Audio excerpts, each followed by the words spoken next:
39वां अध्याय वाराह अवतार हिरण्याक्ष वध।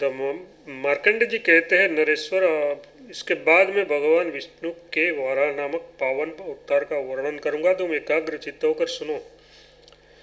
सप्तम ब्रह्मा जी का दिन बीत जाने पर जब अवान्तर प्रलय होता है, तब संपूर्ण त्रिलोकी को व्याप्त करके केवल जल ही जल रह जाता है।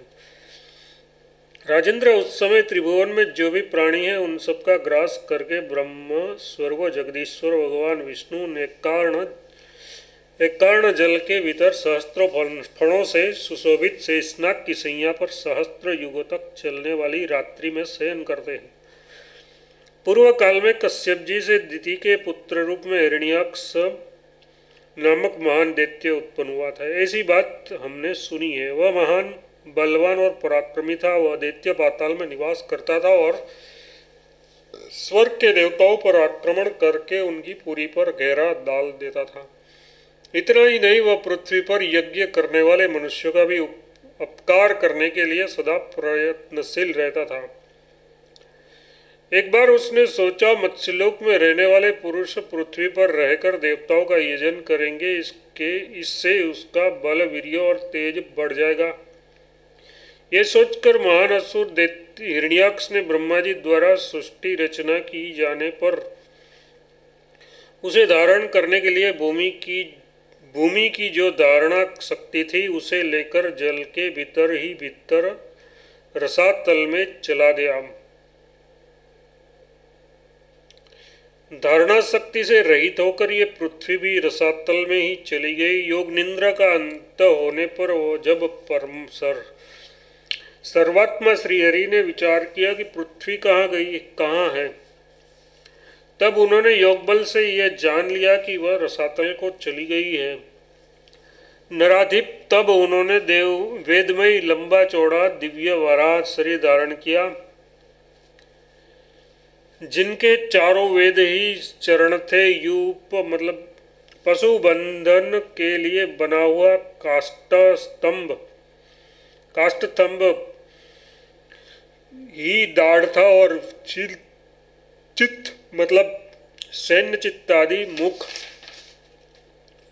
मुखमंडल स्थूल और छाती चौड़ी थी। भुजाएं बड़ी बड़ी थी। अग्नि ही जिह्वा और श्रुआ ही थुथुन थी। चंद्रमा और सूर्य विशाल नेत्र थे। पुर्त मतलब बावली आदि खुदवाना और इष्ट धर्म मतलब यज्ञादि उनके कान थे। साम ही स्वर था। प्राज्ञवंश मतलब पत्नी शाला या यजमान गृह ही शरीर था। हवि ही नासिका था। कुश दर्भ ही रोमावली थे। इस प्रकार उसका संपूर्ण शरीर वेदमय था। पवित्र वैदिक सूत्र ही उसके बड़े बड़े अयाल थे। नक्षत्र और तारे उनके हार थे तथा प्रलय कालीन आवर्त मतलब भंवरे ही उनके लिए भूषण का काम दे रहे थे। नृपशेष भगवान विष्णु ने ऐसे वारा रूप को धारण कर रसातल में प्रवेश किया। उस समय सनकादि योगीजन उनकी स्तुति करते थे। वहां जाकर भगवान ने युद्ध में हिरण्याक्ष को मारकर उस पर विजय पाई और अपनी दाढ़ों के अग्रभाग से पृथ्वी को उठाकर वे रसातल में ऊपर ले आए। फिर देवगण उनकी स्तुति करने लगे और उन्होंने पूर्ववत पृथ्वी को स्थापित किया। पृथ्वी को स्थिर करने के पश्चात उस पर यथास्थान पर्वतों का सन्निवेश किया।